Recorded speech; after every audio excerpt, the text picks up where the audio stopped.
This is Mile High. Do I want to tell the story or do I want to show the message? You've got a lot of work to do between Mile High.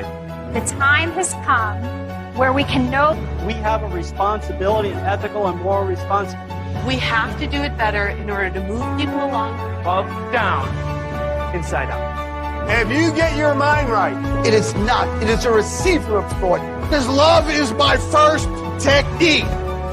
it's now time for the show.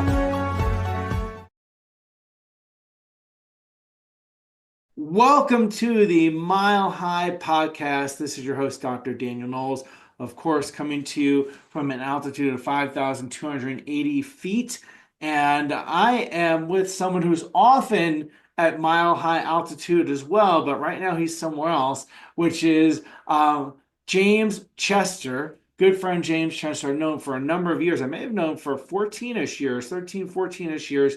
And we've never had him on the podcast. We're a bit too busy guys, and paths have not crossed yet. So I'm really grateful to have him on the podcast now. And most frequently, make sure you hit subscribe so you never miss any Mile High Tick, whether you are watching this on YouTube or on Spotify or iTunes. Make sure you hit subscribe. And of course, make sure you cleared out your calendar to be on higher ground in September.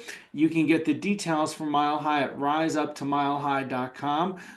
The speakers list is getting dialed in. It's going to be extraordinary, and of course, being on point. And don't let the 13 scare you. Okay, we'll see you at Mile High 13. And James Chester, he's a force for good in chiropractic. He's highly sought after as a speaker, as a podcast host, and marketing, host of Chiro Hustle for years and years. I don't know what year it started, but I'm sure we'll talk about that. Over 1,300 interviews. He ranks in the top 3% of over 3 million podcasts globally, with over 11,000 new patients scheduled since 2016. He's really someone who brings such a big heart to chiropractic, and who's not a chiropractor, but just is, I don't know if I use obsessed, but he's really passionate. Passionate is a good word to use. Thank you for taking your valuable time to be with us today, Jim. And I'm going to call you Jim, if I can call you Jim, if that's okay, because I talked to you about that. So thank you for joining us today. Hey, thanks for having me. It's a real honor to be here with you today. Well, glad to have you. Now, first of all, in letting people get to know you a little bit and like what makes James Chester tick, how did you get into the chiropractic world at all? Yeah, that's a good question. It's a good opener too. A lot of people know where chiropractic started that will be following your page with Mile High. And I'm originally from Davenport, Iowa. So I always knew that there was something special going on at Palmer College because that's my hometown. And I went to high school at Davenport Central, which was right across the street from Palmer College. And anyways, I was playing high school football and I injured my shoulder at 16 years old. And my athletic trainer said, hey, you should go over to Palmer and get some x-rays on your shoulder. And this is back in 1996. And my mom took me over to Palmer because I was 16. And they asked her if they could do some x-rays on my shoulder, but they also asked if they could x-ray my spine to see if there was subluxation. So my mom said, sure, x-ray his spine, see what's going on. And anyways, that was the day I got my first chiropractic adjustment. I was 16 years old, and I just knew that my body functioned better athletically when I was getting adjusted. So that's a little bit of how I got into the chiropractic profession. And, it wasn't until I was 30 when I started working in the profession, but I always knew that there was something special about having your nervous system functioning and making sure that your spine was managed the right way. So that's a little bit about my background. And I think Davenport, Iowa was kind of the fountainhead for a long time with chiropractic. And now I believe Sherman College out in Spartanburg is really the fundamental school out there that's actually doing chiropractic education the right way. But my early start came at Davenport, Iowa. Well, cool. And then so your high school is across the street from Palmer? Oh, Hmm. look at that. That's interesting. I knew you were from Davenport, but I didn't know you were across the street, literally. That's quite interesting. And so then we, just to fast forward a whole bunch, we first crossed paths at Epoch in Colorado in Fort Collins. I don't remember who was speaking, but you were up there, and we're talking about some of the things in the chiropractic that you were up to. You remember that, I'm sure, Yeah, that was it was an event that was in, I believe, Loveland, Colorado. right? And they would bring different speakers in to do these philosophy talks, or it was kind of like a mile high mini with one speaker that would come in and like speak for an hour and a half or so, and they'd cater in food and get drinks for people, and all the area chiropractors from around the Front Range would show up to these events. And I was at that point, I worked in a chiropractic biophysics clinic for 6 years. So I was just a guy that was working inside of a chiropractic office and helping do curve correction therapy with chiropractic biophysics as a floor tech. And the doc that I was working with was like, "Hey, you have to start coming to these things." And I loved it.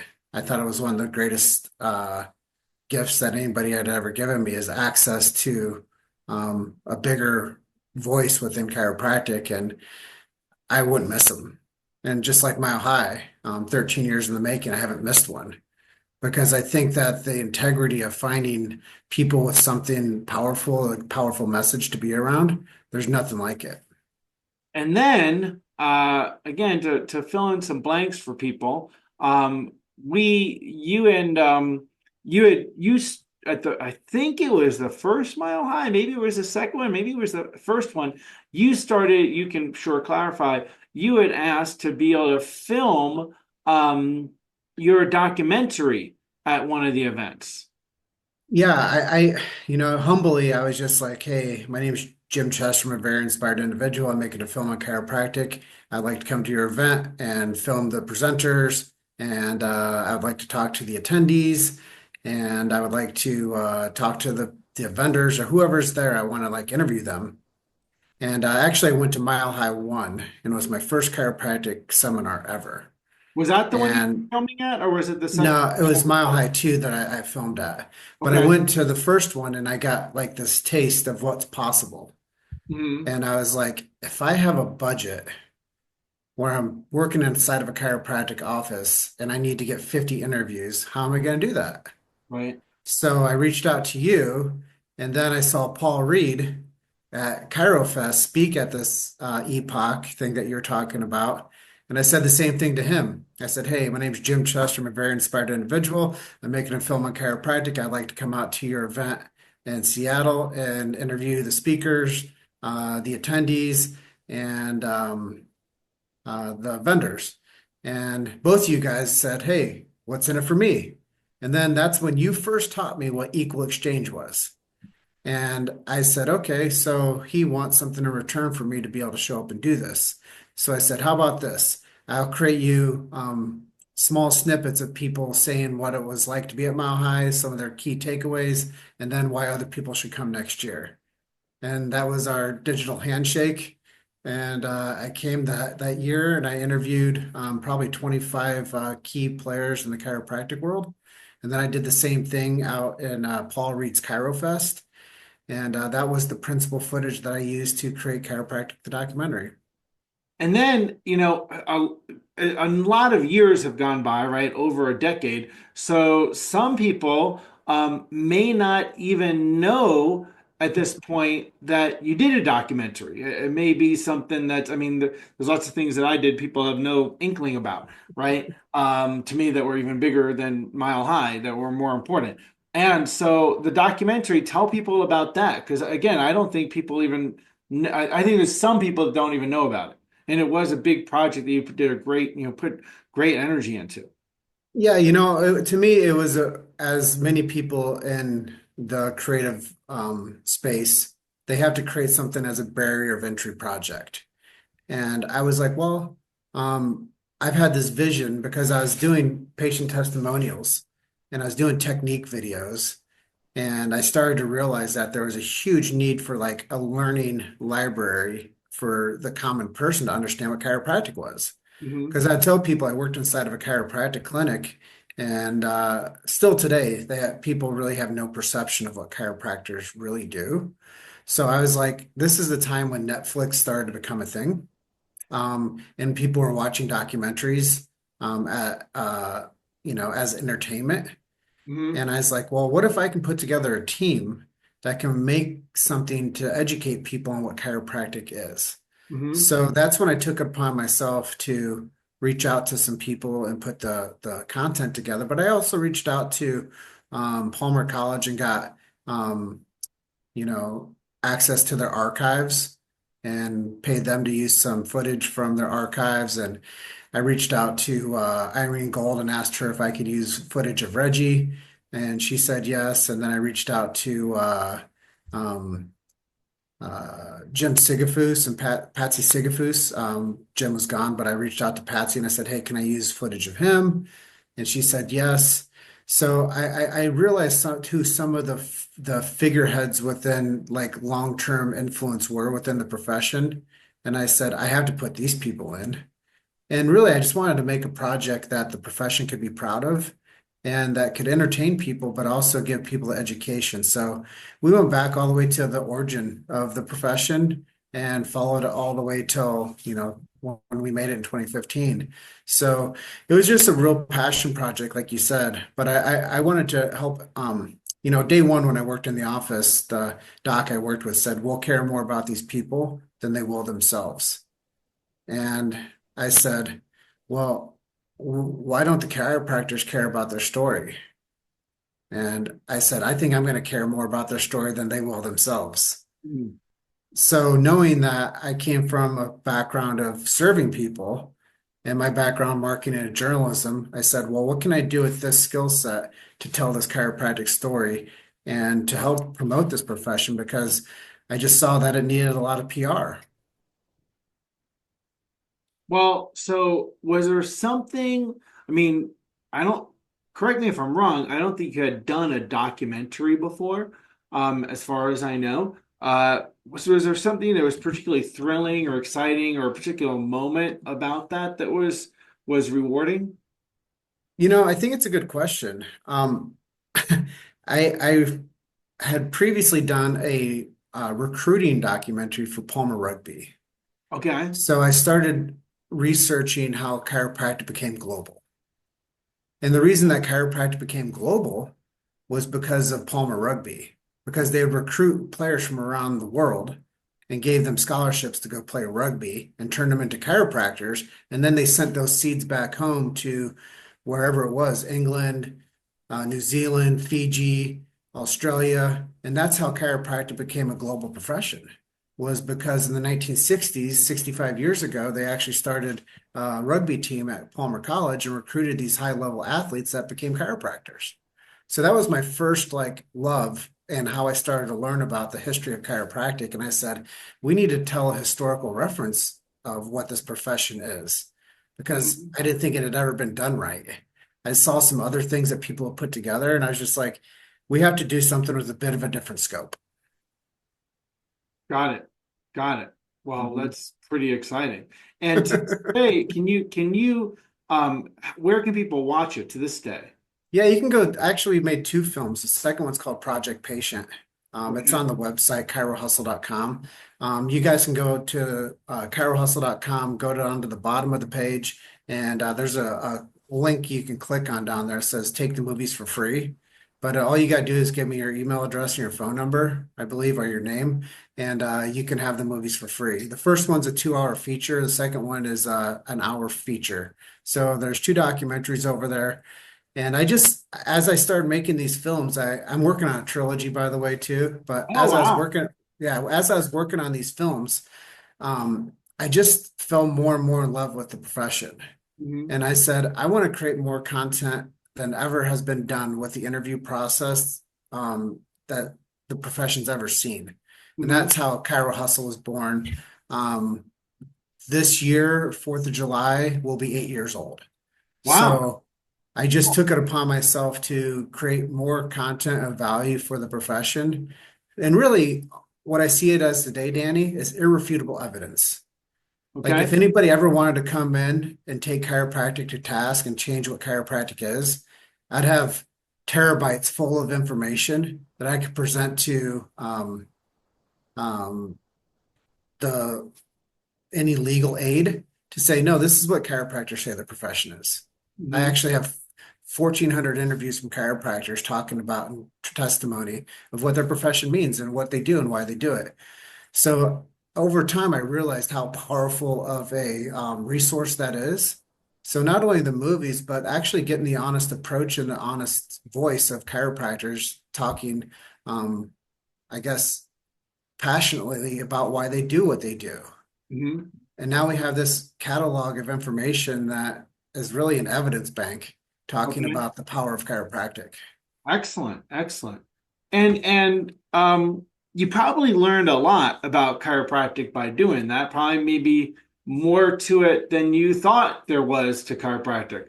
What's a particular highlight about chiropractic as a profession that you learned over the last 8 years? I'm in love with the philosophy. Okay. Um, I love the idea that the body needs nothing extra in it. It simply needs no interference. Once the interference is cleared with the chiropractic adjustment, the body self-heals, self-regulates. And I think that that's just the baseline for me to understand how powerful the profession is if people understood that. Okay. I love the fact that over the time I've learned that chiropractors don't cut it out, they don't drug it out, they don't burn it out. That's very barbaric in my eyes. And I think that if everybody just trusted a chiropractor to check their spine on a weekly basis from today to the end of their life, quality of life improves. So I just look at chiropractic as a quality of life profession. Ah. Um, and I think that if everybody understood it from that perspective, everybody would line up around the doors of chiropractors for blocks and blocks and blocks in every city and state around the world, actually, to get this thing called chiropractic and to get checked for vertebral subluxation and corrected if necessary. And that's the thing, too, is I started to understand that there's this linear process to the language that if you take a word and call it a manipulation, that sucks. But if you call it an adjustment, people want that. And Mm. nobody wants to be manipulated, but everybody, I believe, wants to be adjusted. So we have to be very cautious with the semantics of the profession in order to deliver the right message long term. And I think that that's really my love affair with it too, is protecting freedom of speech, understanding that chiropractors stand for medical freedom and family health freedom. And there is this big idea that BJ Palmer started, and there is this thing called the sacred trust. Mhm. And there is this word that makes chiropractic unique is called subluxation. Mhm. And, innate intelligence, universal intelligence, educated intelligence, this linear idea of philosophy that if people just knew how valuable that was, they would all investigate it deeper. So that's my idea, is just to bring these things and deliver them and allow people to say, you know what, I didn't know that either. Thank you. Uh-huh. Cool. Now, that's chiropractic as a profession. Was there something that you learned about chiropractors? Oh boy. Um, You know, this has been something that's become rich in my life. And it's been a 16-year journey since I started doing working in a chiropractic office. Mhm. What I realized more at this point in my life on what is today, April 16th, 2025, is chiropractors are artists. Okay. And that's my big takeaway of 16 years of my love affair with chiropractic, is chiropractors practice an art. And I Okay. said this during my talk that you were at Berkshire's in Mexico City, that I believe that if you go to a museum tomorrow or today and you go see a Picasso and you see a Rembrandt and you see a Michelangelo, they're all going to be different. They're all beautiful, but they're different art. And I think that that's the way I think about chiropractors, Mhm. is chiropractors need to start understanding that the people that went through and became chiropractors, just like you did, the expression, the artistic expression of chiropractic can't be reproducible. It's a unique thing that you get from an individual. Hmm. And as much as people try to follow a certain method of chiropractic, no chiropractor adjusts the same. There's only one Clarence Gonstead.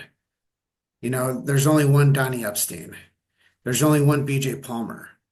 And when you think about like how that formula of the system of chiropractic works, I think chiropractors should definitely love and appreciate each other for their artistic expression more than the judgment cycle that I see. Hmm. Yeah. Yeah. There's a lot of judgment. Mhm. So then, also while doing this, you got to film. I mean, you would see James Chesler, Jim everywhere. You would see every chiropractic event, uh, Focus, um, ChiroFest, Mile High. You were interviewing people at everything, which means you got to shake a lot of hands, get to know a lot of people, and make lots of new friends along that way. How exciting was that? I still haven't stopped. As you know, I was just down in Berkshires. At the end of this month, I go over to speak for my first time at Chiro Europe in Spain. When I come back, I'll be speaking at the South Dakota Chiropractic Association. And I can't remember the name of the city. I think it's something Falls, Sioux Falls, maybe South Dakota. But Sioux Falls, fun place, as great place, pretty place. but the thing is as I've gone on this journey, um, I've studied tons of marketing. I've studied tons of the legends in marketing and copywriting and sales funnels and direct sales marketing. Like I've studied so much. And I think the greatest thing about that is they told me when I started studying the marketing strategies is go find your audience. Hmm. And when I tell people how to go grow their practice or go to grow their businesses, I say, look, where do your people hang out? Right. You got to know where your avatar hangs out. Okay. If you want to work with chiropractors, go to every chiropractic seminar. Uh-huh. If you want to grow your chiropractic office, understand where your patients hang out and go give talks there. Right. And I think that it became something so obvious to me that I just appreciated the profession so much that I could go meet the people that were making the profession better and I could start learning from them. And Right. now my big push is to go and speak at every state association.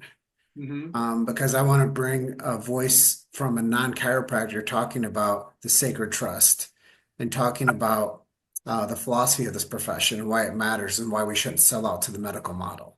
Right. Right. And that's been the real takeaway for me at this point of going on this journey Uh-huh. is I've had a chance to go and meet with the greats of modern chiropractic, and I want to support it more. Great.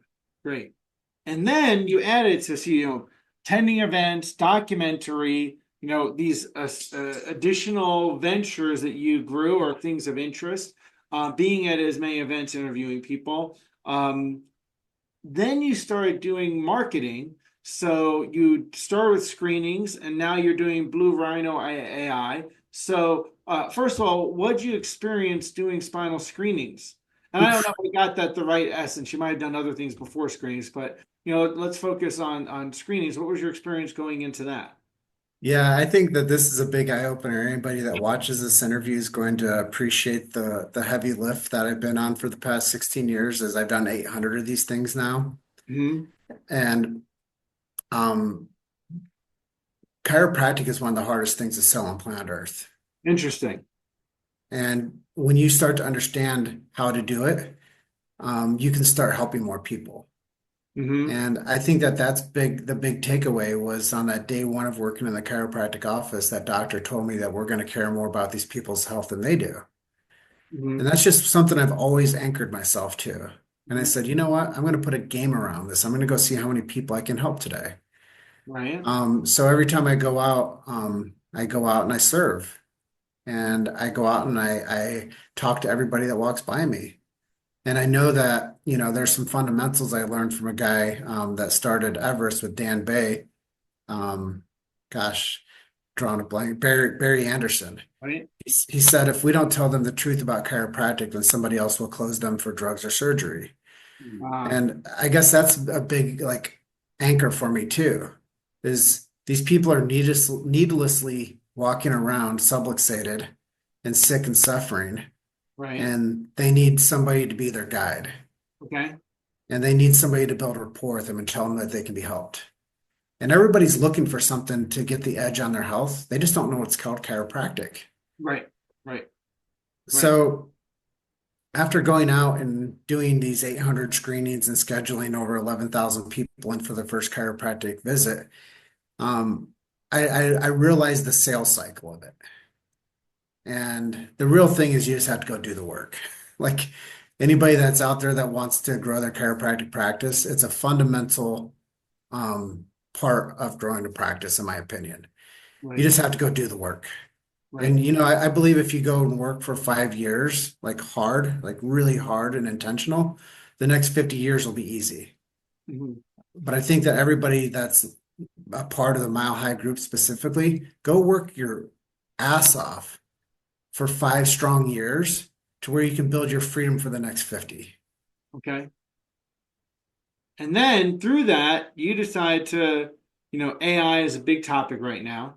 In fact, it hasn't been a big topic just now. It's been in, I don't know, I think I can think of a couple movies like Terminator and Matrix and so on that AI has been topical for a while. But, people are using it like, oh, wow, this is a tool I can use to make, move my business forward. So you came up with mastermind a way to use AI for marketing. So it's called Blue Rhino AI, and the first time I heard about it was in Mexico City, where you spoke at the Berkshires.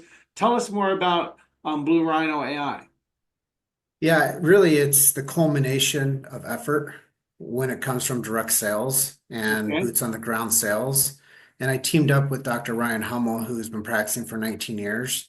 And he had a corrective care facility out in San Diego. And he messaged me around November and said, hey, I've been doing these campaigns for several years for me and my friends, and I've cracked the code. I know how to get a 70% show rate from people that opt into my sales funnels. And I said, wow, that's impressive. Give me a tour of that. So he showed me how he built the creative different, and how he made a specific offer that wasn't just for some old style of care when it came to chiropractic. I think most people out there that are looking for chiropractors want some joint pain relief. So we started making campaigns based on joint pain relief. And I know that the pain model isn't the ideal scene for chiropractors philosophically, but pain sells. And the average person isn't looking out there on an ad for innate intelligence. They're not looking for, optimized nervous system. They're looking because they have a cranky low back or a sore elbow or a cranky neck, and they want solutions for it. So those are the people that opt into our sales funnels. And I believe in marketing, you have to give people what they want and then sell them what they need. Mhm. And that's just like doing a screening. So I've married 16 years of boots on the ground marketing with the future of chiropractic marketing, which I believe is AI. So we create automations and chat bots, and my stats when it comes to the marketing I do, scheduling new patients, 70% of the people of those 11,000 people I've scheduled have showed up to their first visit. Now we're doing the analytics for Blue Rhino, and 70% of the people that opt into these sales funnels are showing up to their first visit.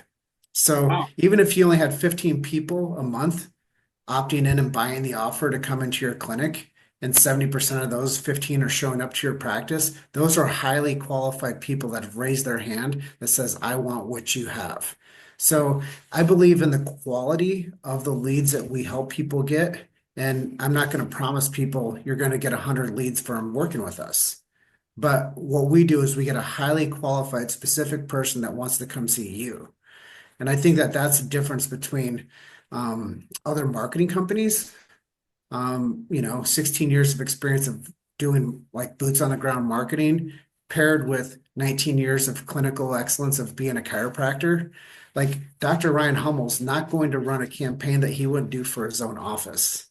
Right. And that's the thing that I love about working with him is we bring that level of integrity that we're not just marketers that took a weekend course that went to some mastermind and our coach told us to go focus on chiropractors. Like this is our heart and soul project. So I'm not trying to sell it to anybody, but I am. But I want people to know that the people that have done this project for chiropractic called Blue Rhino, we are bringing integrity from the clinical perspective, and we wouldn't do it's like you delivering care to your mom. Like you want to treat every patient in your office like you take care of your mom, I would think. Well, we want to take care of every client that comes to us that we take care of them the same way that Dr. Ryan would take care of his own practice. Or one of my clients would hire me to go out and do a screening for them. I take care of their practice better than they could themselves. So I think that that's just a difference when it comes to putting together and meshing old school marketing with the future of marketing and understanding that there's a lot of people that got their asses beat when it comes to Facebook ads. Right. And hopefully we can bring some integrity back to that Facebook marketplace and help people build trust again and doing campaigns with us. Excellent. Excellent. Well, hats off to you. I don't have a hat on, so I'll just go like this. Hats off to you for, having a passion for chiropractic. I've been in the chiropractic world for, well, a lot of years, we'll just say that. And so, there's only a handful of people that were lay people that were, out there and really all in to share the message to the level that you're doing. I don't know if they're doing it to the level that you're doing, but that had that as a focus or a passion. I think of Bill Esteb, I think of Dave Major, I can think of a handful more. But I want to hats off to you for being someone who's super passionate of giving that as their professional focus and as a non-chiropractor. It's a real gift to the profession for you to do that. And I don't know if people acknowledge you to the level that they do. And I want to just make sure I appreciate you for doing your best to get more people on more tables more often. Because at the end of the day, whether it be a screening or AI or shaking a hand, we as chiropractors and you as well, clearly is, we want to have more people receive chiropractic adjustments more frequently than they currently do, because we want to experience more every man, woman, and child to experience the world through a healthier, more vibrant nerve system that has ease instead of dis-ease. So I want to appreciate, really want to acknowledge you for putting your energy into that year after year, month after month, weekly, daily, because that it says a lot about you. So, and I again, I want to, have all our listeners know that, if people want to get in touch with James Chester, how do they do that? Yeah, Facebook is my engine. Okay. Most things that I do funnel through Facebook. Send me a friend request, James Chester. My background picture is me at the Chichen Itza pyramids down in Mexico, down in the Yucatan area near Cancun. But feel free. It's jamestchester@gmail.com. It's old and generic, but it's my name with a T in the middle. And even if I gave you james@chirohustle.com, that directs you and forwards you right to jamestchester@gmail.com. But yeah, I mean, feel free to text me 720-940-8207. Just don't put me on any list where people solicit me all the time. But So I want to be of service. So it's T. I think of another James T. You probably never heard this before, or you probably heard it's James Tiberius Kirk. So you're another famous James T. James Thomas, not Tiberius. So, well, again, thank you so much for your contributions to chiropractic and being committed to having more people on more tables more often. Again, everyone, we look forward to seeing people at Mile High. Don't let the 13 scare you. Rise up to milehigh.com, and most certainly never miss any Mile High tick. Make sure you keep you clear out September to be on higher ground. Rise up to milehigh.com, and make sure you hit subscribe. You never want to miss any Mile High Tech, whether it be Spotify or Apple or iTunes or one of the many other channels. Make sure you dial in, and make sure also you subscribe to Chiro Hustle so you can never miss any of their podcasts as well. You want to get more tick out there so more people get dialed into chiropractic. Thank you so much, James T. Thank you, Danny. It's been a real pleasure being on with you today. Have an excellent day, everyone. We look forward to seeing you on higher ground.